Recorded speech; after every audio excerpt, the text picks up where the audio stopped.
This is a unique problem. It has a unique way to be factored. You're going to have, this is called the sum of two cubes. And you have to look at it first of all as you have three things being multiplied together in the front, x times x times x, added with three things added together in the back, 2 times 2 times 2, because 8 is the result of 2 times 2 times 2.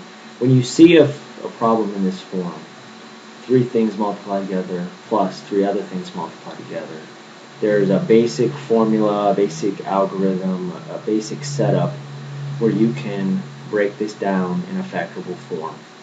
And you just have to know how to take the pieces apart. You're going to use all the x's and you're going to use all the 2's, but you have to find the right place to put them.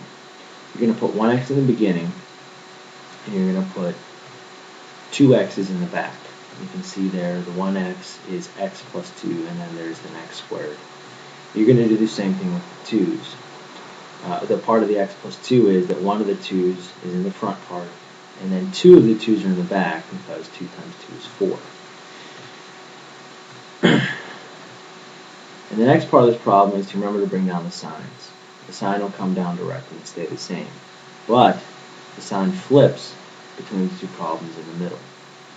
It goes from a plus to a minus. Now the middle is a unique system itself.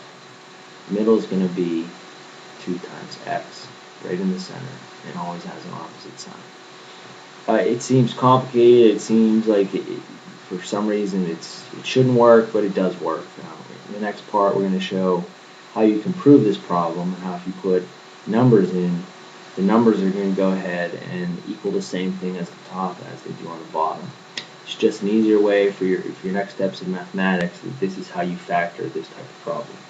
So we're going to experiment here with 8 plus 27.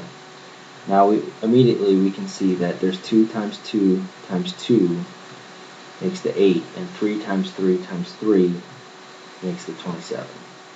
So again, it's three things multiplied together plus three things multiplied together.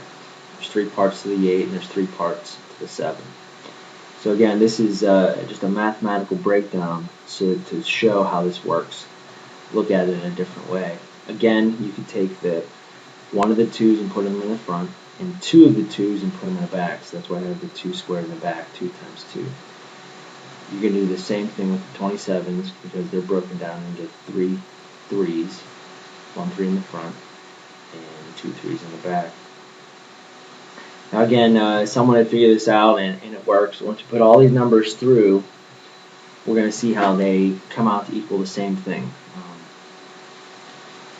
Again, the middle is always going to be the first 2 multiplied together, 2 times 3 is 6, but they have to have opposite signs. So if in the middle of the 2 and the 3 is plus, you switch it, it's going to be a negative 6. And then you always have to remember that if it is the sum of two cubes, you bring down the immediate sign. So from in the middle of the 8 and the 27 is plus, in the middle of the 2 and 3 also has to be a plus. And again, just noting one more time, they switch from a plus to a minus. But when we go ahead and we add and we do the math on this and all the arithmetic, we bring down and we break this down. We have the 2 plus 3, and the 2 squared becomes a 4 minus 6, and the 3 squared becomes a 9. We're just going to add everything through and then multiply, and we're going to see how the one part translates or adds up to be the same as the other part.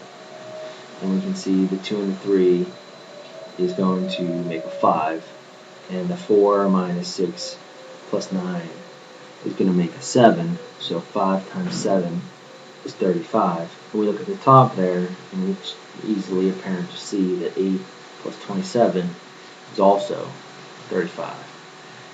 This is the mathematical proof or the mathematical breakdown of why the algebra of this problem actually works. It seems complicated, but it's actually pretty clever and it's pretty useful. You're going to use it throughout pre-calculus and calculus.